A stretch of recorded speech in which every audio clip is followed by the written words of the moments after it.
You've heard of self-image psychology. It says that we always perform on the outside the way we see ourselves performing on the inside. We'll talk about this, but there is no improvement in performance on the outside until you improve the picture of yourself on the inside. It's interesting, they say that men and women who become successful in adult life are found to have read a lot of biographies and autobiographies of successful men and women when they were young. Is they love to read stories about men and women who had done something valuable and worthwhile with their lives. And many of you are like that. And as a result, when you read the story, you think of yourself being and doing the things that the people that you admire, successful people, have done. And those actually soak into you at an unconscious level, and they become part of your model of what a really good person would be. So that's the self-ideal. And it's very important when you think, what are the qualities that I admire the most in other people? Those are the qualities that you are most striving to emulate as an adult. And number two is your self-image. The self-image is the way you see yourself and the way you think about yourself in the present, in the moment. One of our friends, he asked me quickly if I could show him how he could be more effective in karate competitions. And I gave him a 3-part way of preparing his mind, which we'll talk about later, which consists of affirmation, visualization, and physical stance. And he said he walked in totally transformed from being nervous and uneasy and unsure in competition. He won 2 silver medals the next competition. He said it was unbelievable. He said it's unbelievable the difference that making a very quick transition in your thinking makes before you go straight into competition. This, by the way, makes a powerful difference just before you go into making a sales call or applying for a job. You can bring about a very fast transition. We'll teach you that method a little bit later. But your self-image is important. All improvement in your outer world begins with improvement in your self-image. That's why if you want to be thin, they say you have to think thin.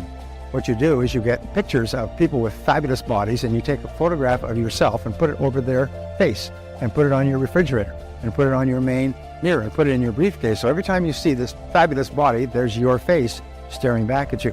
And your subconscious mind takes a photograph of it and says, aha, this is what you're supposed to look like.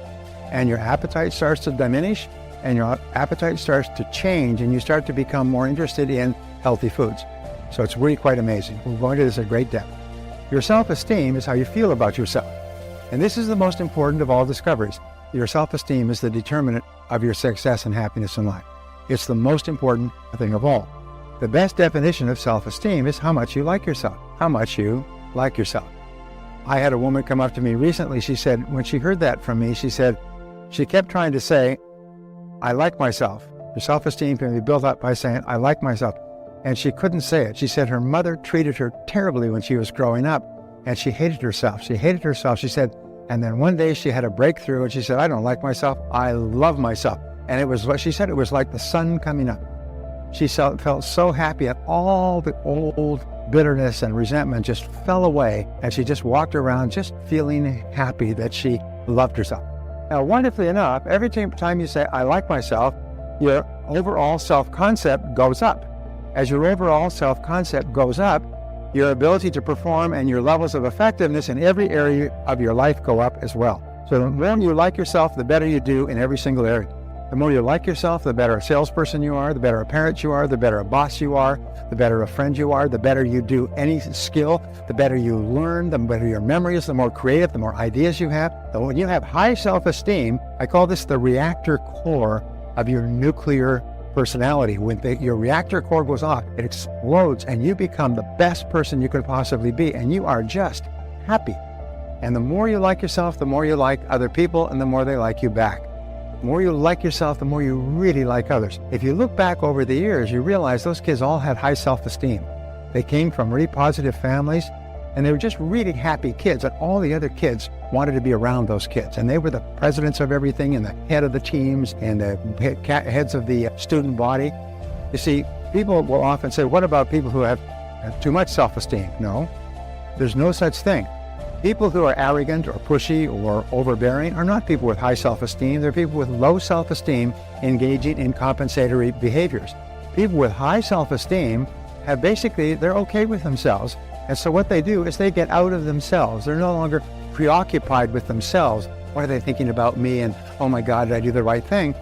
They're quite happy with themselves, so they're into you and they're able to focus on you. I don't know if you remember when we were in high school, there were kids who were always really popular and everybody flocked around them like bees to honey. Everybody wanted to promote those people and wanted to be like them. Because when you really like yourself, you like others and you make others feel good about themselves. And you can achieve this by just saying, I like myself. We used to say, when you get up in the morning, you start saying, I like myself, like pumping yourself up. I like it. And you go through the day, say, I like myself, I like it. But when I first learned this, I'd say it 10, 20, 50, 100 times a day. My self-esteem was so low. I used to say I was so far behind, I thought I was first. And most of us start off with low self-esteem as a result of mistakes that parents make. And we'll talk about all this. So your self-esteem is the core of your personality. It's the most important thing of all. And the more you say, I like myself, the more your self-esteem goes up. You have a major reversal or disappointment or setback or somebody's rude or dishonest with you, say, wait a minute, I like myself. And when you say, I like myself, because your mind can only hold one thought at a time, the words, I like myself, cancel out all negative thoughts. You can't say, I like myself and have a negative thought at the same time. We say that you were born as pure potential. When a child comes into this world, they are unique and different from any other child that has ever existed. And we say every child comes into the world with a high need for love and touching. For love and touching. When your children are infants, they cry a lot. And one of the reasons that they cry as an infant is not necessarily because their diapers are wet or because they're hungry, is they're trying to find out, am I safe? Am I in a safe world? Am I in a secure world? Am I okay? And when the parent comes and picks them up and hugs them and touches them and talks to them, then they register at a deep level, I'm okay, I'm safe. The job of parents, especially in the first 3 to 5 years, is to build that solid self-concept like concrete so that the child knows that they are good and desirable and attractive and in a safe world. And that they have that, then they have no deficiency needs. Most adults spend most of their adult life trying to compensate for the deficiencies they experienced in childhood. If they didn't have enough love and touching, they're always seeking out the approval of other people. If they didn't have enough reassurance, they're constantly insecure as adults. Whenever you see an adult that is having problems, you see a problem that took place in the first 3 to 5 years. And almost invariably, it was a lack of love, a lack of sufficient love. A psychologist, a friend of mine, said, if you take all of modern psychology, it can be summarized in this, is that all psychological problems stem back to love withheld at the critical formative time. So we say that every child needs love like roses need rain, and they need sunshine. They need roses and rain and sunshine. And you cannot give a child too much love in their formative years. You cannot overdo it. There are some schools of thought say you'll make this child dependent or you'll make the child a sissy. Au contraire, the exact opposite happens. When you lavish your children with love when they're young, they grow up strong and self-confident with high self-esteem, positive self-images. They feel terrific about themselves. Lack of love causes all the deficiencies that we see in adult life. The challenge is, if you look at the inner cities, and I just read a study on this, is that many of the mothers with multiple illegitimate children are also drinking and smoking dope, and the kids have no support, no encouragement. They have no nothing, and so they're set up for failure as adults. Another thing that's even worse is that sometimes one or both parents are so busy that they don't have time with the children. Children are born with 2 attributes. The first attribute is they are fearless. Children come into the world totally unafraid. In fact, children only have 2 fears when they're born, the fear of loud noises and the fear of falling. Some parents think it's funny to drop the child quickly, and the child screams and goes like this. They think it's funny. You can set up within the child a trauma in early childhood where the child can be afraid of falling, afraid of distances, afraid of spaces, afraid of stairs, afraid of all kinds of things by simply dropping them because they think it's funny. And of course, loud noises. Loud noises shock the child and scare the child. So you want to create an environment where those 2 don't happen. And this is experienced in the words, I can. The words of fearlessness is, I can do anything. They run around, they touch, they taste, they feel, they grab knives, they run out into traffic. They're unafraid of it. They don't know enough to be afraid. Anybody who's ever raised children knows that for the first 10 years of your life, you have to prevent them from killing themselves. They're little suicide bombers. They just don't understand the danger that exists. We have a swimming pool, and just after we'd had our first child, some friends of ours who also had a child, she was on the phone, doctor left the doors open, the little baby crawled out into the backyard and into the pool and onto the cover on the jacuzzi, and crawled into the cover, and of course fell, and the cover then closed over the child. Talk on the phone, the child was dead 30 seconds later. And of course, the family never recovered from it. The husband and wife never recovered. They eventually divorced. It was just a terrible thing because they didn't realize you don't leave children alone. Our children were not alone for 10 years. They were never out of the sight of an adult for the first 10 years because children can kill themselves.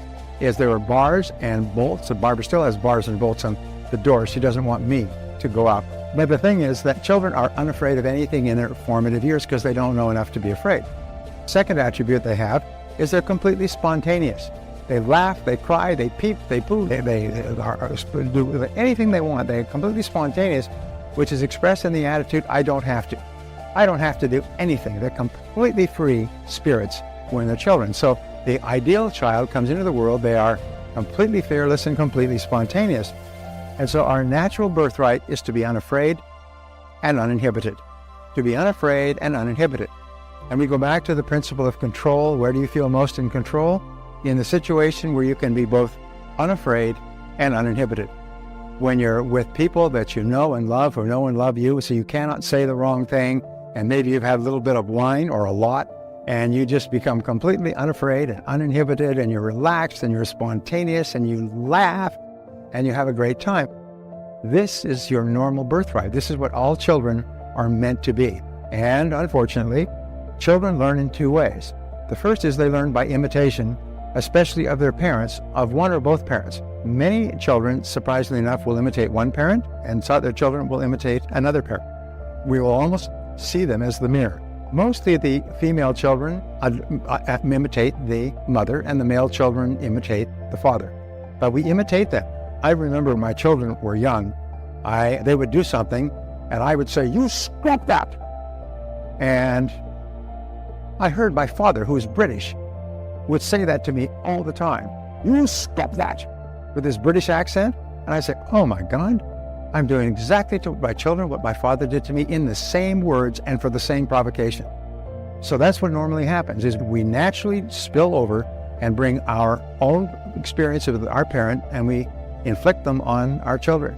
And we're not even aware that we're doing it. That woke me up, by the way. I still remember. I thought, oh my God, I do not want to do to my children what was done to me. And I started to really examine my behaviors to make sure that I did not. So I learned by imitation. Now here's an interesting point. The study recently said that children learn if they live in an orderly world by looking at their mother. If their mother seems to be in control and on top of things and calm and in charge making decisions, they believe, this is an orderly world. If their mother is harassed and nervous and upset and angry and gets upset about little things that happen and so on, they believe that they live in a disorderly world and that they are insecure and they have to be like that. So as adults, they will be insecure. I had this woman come up to me and she said, she worries all the time. She worries for ridiculous reasons. I said, your mother was a worrier, wasn't she? She said, how do you know that? I said, like mother, like daughter. If your mother was a worrier, she taught you to worry at her knee. Now, little girl, this is how you worry when you grow up, okay? You take completely absurd things, you catastrophize, you wear them completely out of proportion, and you think about them all the time, okay? And, okay, mommy. And so they grow up, and as adults, they worry all the time. You sound like a genius. How did you know that about my father? How did you know that about your mother? Hey, this guy comes up to me and he said, I've never had any confidence. I said, your father was really a bastard, wasn't he? He was always criticized. How did you know that? Because if you're a male and you have no confidence, almost invariably, it was your father criticized you all the time. And as a result, you never had any confidence to try anything. How did you know that? Because the stuff we're talking about is so important, and yet it's so simple. So we say they learn by moving from discomfort toward comfort. Sigmund Freud's great breakthrough was the pleasure-pain principle, is that people move from pain to pleasure. So they move from discomfort toward comfort. And that is the child's primary motivation. When children are young, they're totally emotional and they always are moving away from lack of love toward love. They work away from fear and criticism toward love and acceptance. And they're automatic. They're just simply moving all the time from discomfort toward comfort. We as adults, by the way, move from discomfort toward comfort all the time. It is our primary motivation. We are seeking pleasure and moving away from pain. One of the pleasures, the 7 ingredients of success, one of the pleasures is peace of mind, another is financial independence, another is loving relationships.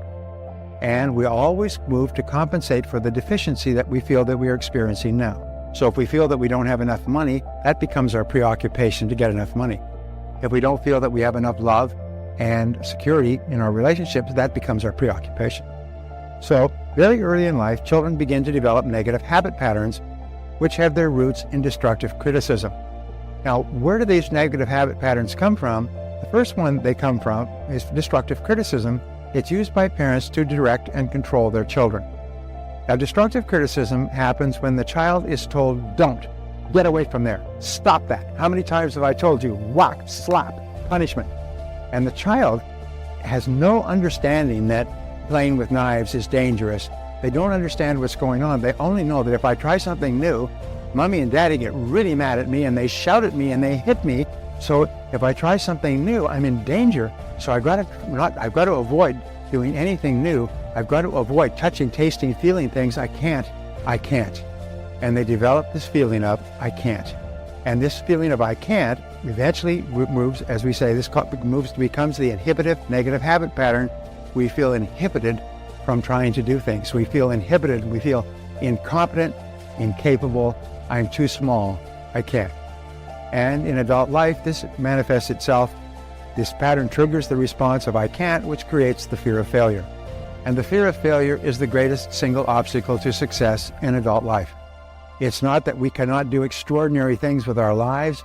It's just that we have such fears, and the fears are irrational. They're not based on anything. They're based on childhood experiences. General MacArthur once said, there is no security in life, there is only opportunity.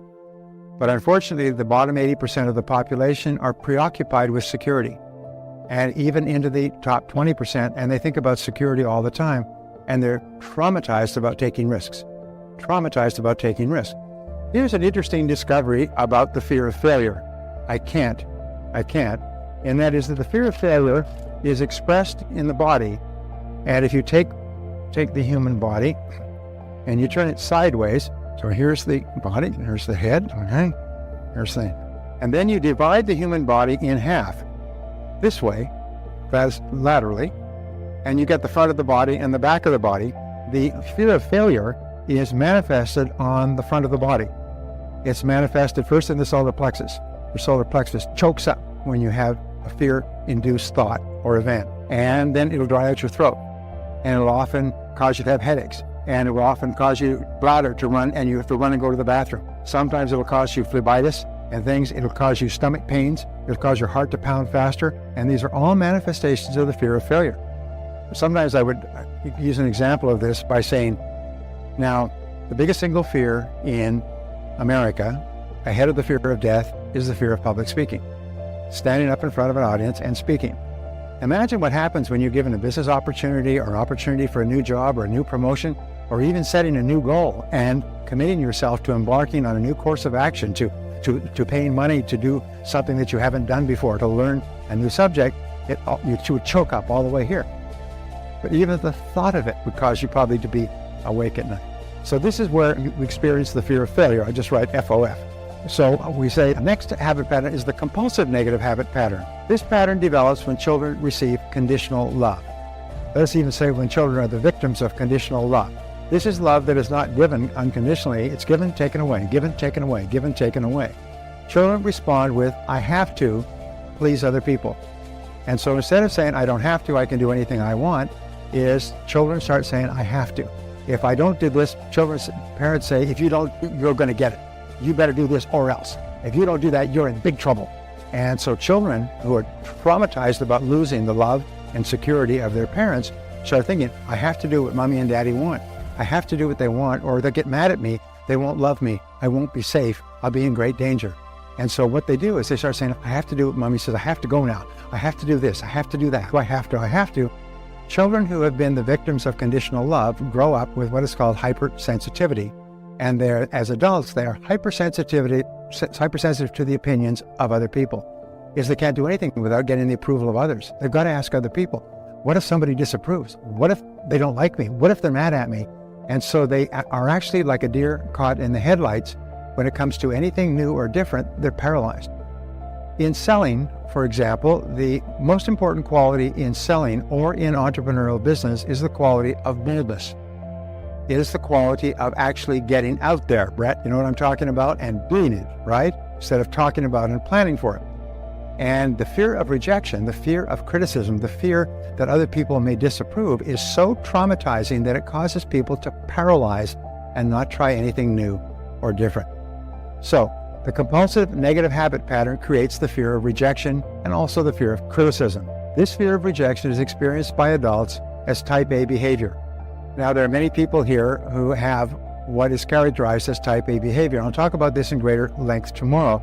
But type A behavior is an obsessive desire to earn the approval of the boss. We can never earn enough approval from the boss.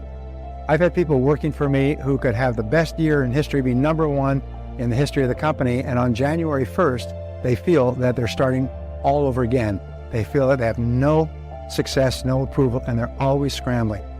And what happens with type A behavior is you are trying to perform to what is called an undetermined high standard. In other words, you never know. You can never get there.